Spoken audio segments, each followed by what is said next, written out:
Viewers अस्सलाम वालेकुम। इलियास शेख हाजिर खिदमत है अपने 5वें लेक्चर के साथ ISO 9001 2015 risk based thinking. Today we will discuss what is the risk, what is risk based thinking, why we should adopt risk based thinking, what is probability and severity, component of risk, and how we can manage a risk.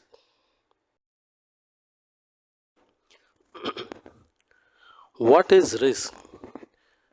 Risk is the possibility of event or activities impeding the achievement of an organization's strategic and operational objective. यानी किसी भी काम में ख़तरा होने का इम्कान हो या इसके हुसूल में रुकावट बनने वाली एक्टिविटीज़ ऑर्गेनाइजेशन के स्ट्रेटजिक और ऑपरेशनल के ऑब्जेक्टिव हैं। रिस्क की एक सादा सी definition, a simple definition, the volatility of potential outcomes और how surprise do you really want to be, यानी मुमकिना नताइज के उतार चढ़ाव और क्या आप वाकई हैरान होना चाहते हैं इसको देखने के लिए।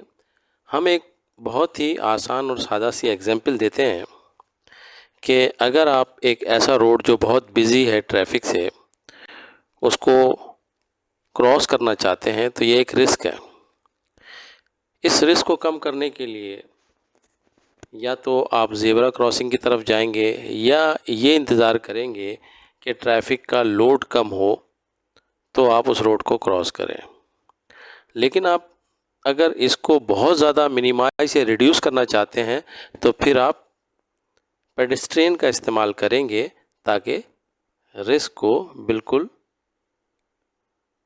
रिड्यूस कर दिया जाए। यानी रिस्क मैनेजमेंट में सबसे अहम चीज़ होती है रिस्क को आइडेंटिफाई करना, फिर उसे एनालाइज करना, फिर control, transfer, reduce, then assess. ये मेन कोर एक्टिविटीज़ होती है जो हम किसी भी किस्म के रिस्क में कर सकते हो। मुख्तलिफ़ किस्म के रिस्क होते हैं। किसी ऑर्गेनाइजेशन में रिजेक्शन का बढ़ना ये एक रिस्क है।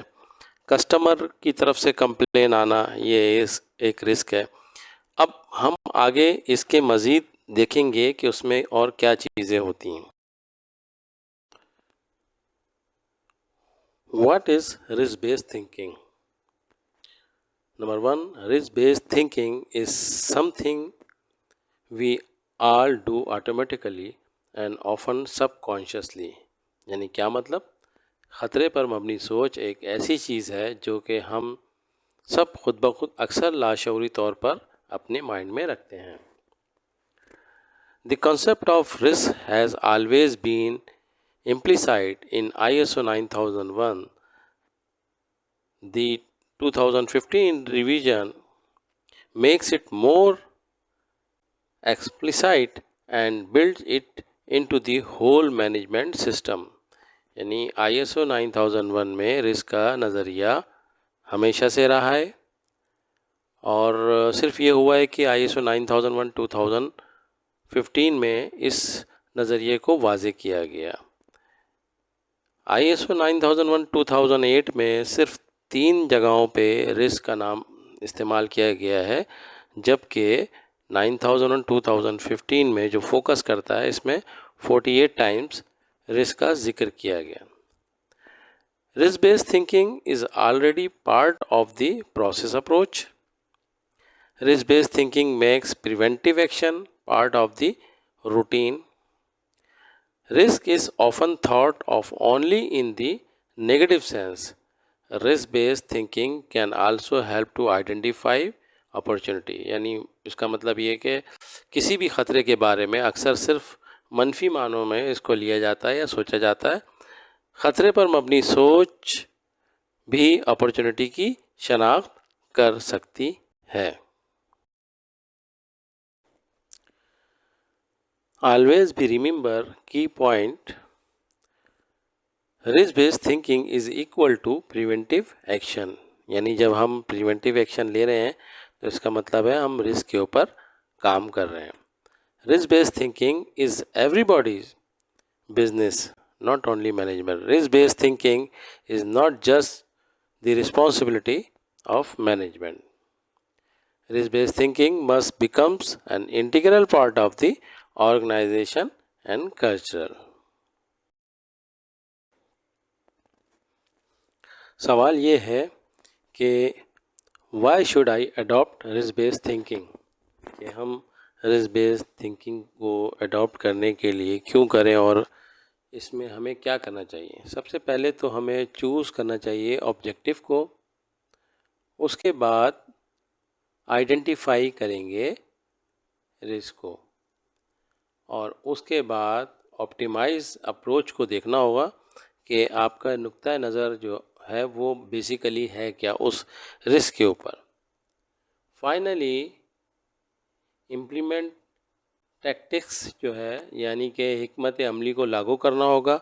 जो हमने स्ट्रेटजिक प्लानिंग की है वो किस तरह से होगी. इसमें क्या होगा, to improve customer confidence and satisfaction. जब ये सारी हम चीज़ें करेंगे तो इसमें कस्टमर का कॉन्फिडेंस भी आएगा और उसकी सेटिस्फेक्शन भी होगी. To assure consistency of quality of goods and service, to establish proactive culture of prevention and improvement. Successful companies intuitively take a risk based approach. यानी कि वो कंपनियां जो बहुत ज़्यादा कामयाब होती है वो पहले से ही रिस्क पर नज़र रखती है, आने वाले रिस्क पर कि अब ये रिस्क जो है इसकी मिटिगेशन क्या होगी.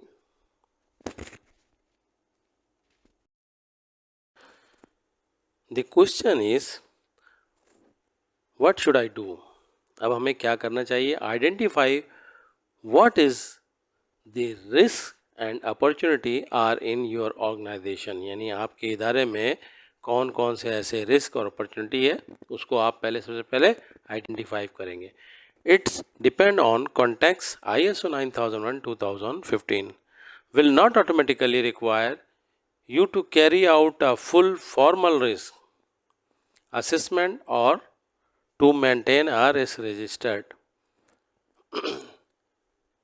ISO 31000 risk management principle and guidelines will be useful reference but not mandated.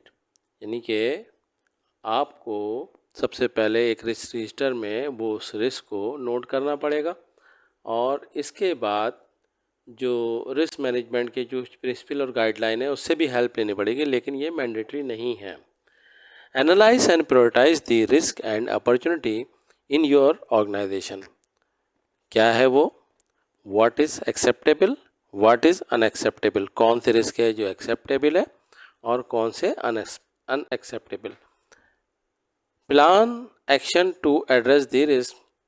How can I avoid और एलिमिनेट द रिस्क. हम रिस्क को कैसे अवॉइड कर सकते हैं और एलिमिनेट कर सकते हैं. How can I mitigate the risk. यहाँ पे वर्ड इस्तेमाल हुआ है मिटिगेट, यानी कि हम इसे किस तरह से कम कर सकते हैं.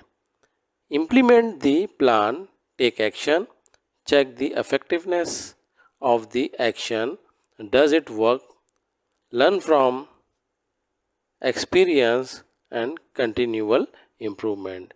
ये वो मेन पॉइंट है जो हम रिस्क, किसी भी रिस्क को आइडेंटिफाई करने के बाद उस रिस्क को किस तरह से अवॉइड करना है, उसको रिड्यूस किस तरह से करना है, किस तरह से एक्सपेक्ट करना है, ये सारी चीज़ें इसका एक तरीक़ाकार है, उसके तहत हम इसे करेंगे.